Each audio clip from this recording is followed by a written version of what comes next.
জুলাই মধ্যরাত রাজধানীর গুলশান এলাকার নিজ বাসা থেকে তুলে নেওয়া হয় ব্যারিস্টার আন্দালিব রহমান পার্থকে। জুলাই 2024।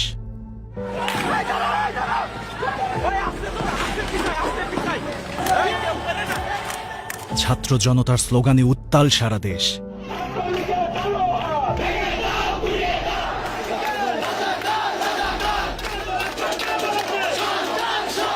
আন্দোলন দমাতে নির্বিচারে গুলি চালায় পুলিশ।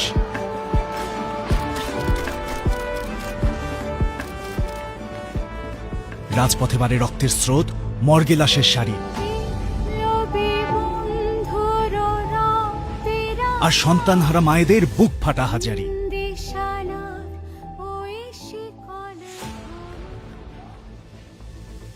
24 জুলাই মধ্যরাত রাজধানীর গুলশান এলাকার নিজ বাসা থেকে তুলে নেওয়া হয় ব্যারিস্টার আন্দালিব রহমান পার্থকে।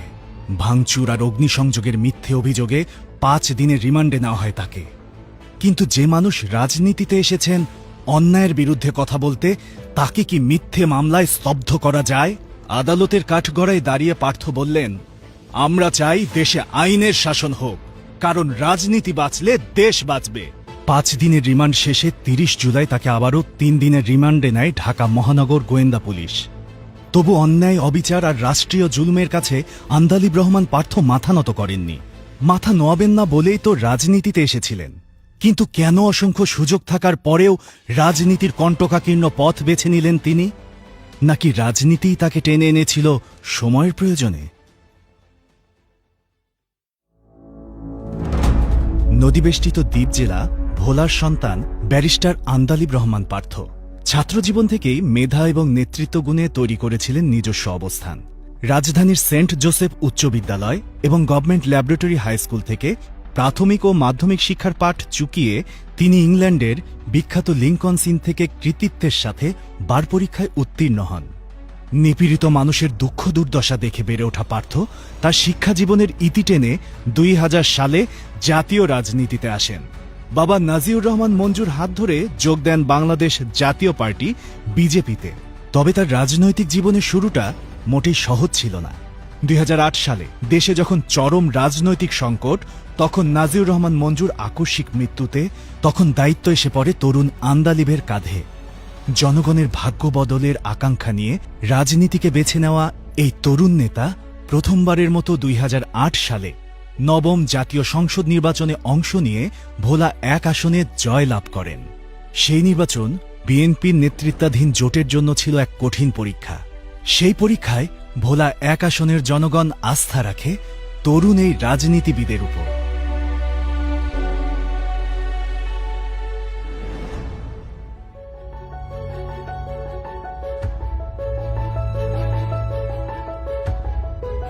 গত 16 বছর দেশ ও জনগণের ঘাড়ে জগদ্দল পাথরের মতো চেপে বসা ফ্যাসিবাদ থেকে মুক্তির লড়াইয়ে তরুণদের প্রতি তার এসব আহ্বান ছিল এক ব্যতিক্রমী রাজনৈতিক নেতার ভাষ্য। তিনি চাইলেই পারতেন অর্থবিত্ত আর ক্ষমতার মোহে অন্ধ হতে। ক্ষমতাবান আত্মীয় স্বজন দ্বারা পরিবেষ্টিত আন্দালিব পারতেন রাজনীতির সুধা পান করতে, কিন্তু তিনি তা করেননি। জনগণের পাশে দাঁড়াতে তিনি কণ্টকের পথই বেছে নিয়েছেন। যুক্তিতর্ক আর তথ্য উপাত্তে সরাসরি প্রশ্নবিদ্ধ করেছেন ক্ষমতাকে, ক্ষমতাসীন দলের প্রভাবশালী নেতাদের। সে সময় সংসদে তার আগুন ঝরা বক্তব্যে উঠে আসে দেশের শেয়ার বাজার লুটেরাদের নাম, উঠে আসে ঋণখেলাপি এবং লুটপাটের কারণে দেশের ব্যাংক খাত তথা অর্থনীতির ধ্বংসের সঙ্গে জড়িত মাফিয়া চক্রের আখ্যান। একসময় শিক্ষিত তরুণরা স্বপ্ন দেখত দেশের সেবা করার, রাজনীতি করার, দেশের উন্নয়ন এবং জনগণের সেবায় সম্পৃক্ত হওয়ার। কিন্তু আওয়ামী লীগ ফ্যাসিবাদের সময়ে সেই তরুণরাই বলে উঠল, আই হেট পলিটিক্স। তরুণদের এই রাজনীতি বিরাগের মূল কারণটি ধরতে পেরেছিলেন পার্থ। তিনি বুঝেছিলেন তারুণ্যের শক্তি ছাড়া বড় কোনো পরিবর্তন সম্ভব নয়। ত্যাগ, দ্রোহ আর সংগ্রামে গড়ে ওঠা বাংলার মাটিতে তারুণ্যের শক্তিকে নতুন করে উজ্জীবিত করতে যারা অগ্রণী ভূমিকা পালন করেছেন, করে যাচ্ছেন, তাদেরই একজন ব্যারিস্টার আন্দালিব রহমান পার্থ। দেশের মেধাবী, সৎ ও সাহসী তরুণরাই রাজনীতির হাল ধরবে। তারা জাতি গঠনের মহৎ দায়িত্ব নিয়ে রাজনীতিকে সন্ত্রাস, দুর্বৃত্ত ও লুটের হাত থেকে মুক্ত করে জনসেবা এবং উন্নত রাষ্ট্র গঠনে শক্তিশালী হাতিয়ারে পরিণত করবে। জুলাই গণঅভ্যুত্থানের পর এই প্রতিশ্রুতিবদ্ধ তরুণ নেতৃত্বই দেশের প্রত্যাশা। আন্দালিব রহমান পার্থ তার রাজনৈতিক জীবনের শুরু থেকেই এই স্বপ্নই দেখছেন। তরুণদের প্রতি সেই আহ্বান জানাতেই এই পথে নেমেছেন তিনি। বাংলাদেশের প্রতিটি ধূলিকণায় গাঁথা আছে হাজারো স্বপ্ন, প্রতিরোধ আর সম্ভাবনার ইতিহাস। সেই ইতিহাসে বারবার উঠে এসেছে সাহসী নেতৃত্ব, সত্যের পক্ষে আপোষহীন কণ্ঠ আর গণমানুষের স্বার্থে নিবেদিত কিছু মানুষের নাম। আন্দালিব রহমান পার্থ তেমনই এক নাম, যিনি ক্ষমতার প্রলোভন নয়, বরং জনতার অধিকার এবং ন্যায় বিচারের লড়াইকেই জীবনের ব্রত হিসেবে গ্রহণ করেছেন। সারা দেশে যখন তারুণ্য জেগে উঠেছে আবারও, রাজপথে বাজছে নতুন সুর, তখন সেই পরিবর্তনের কণ্ঠস্বর হয়ে উঠেছেন আন্দালিব। তিনি এখন কেবলই একজন নেতা নন, তিনি একটি প্রজন্মের আশা, একটি নতুন রাজনৈতিক সংস্কৃতির সম্ভাবনা।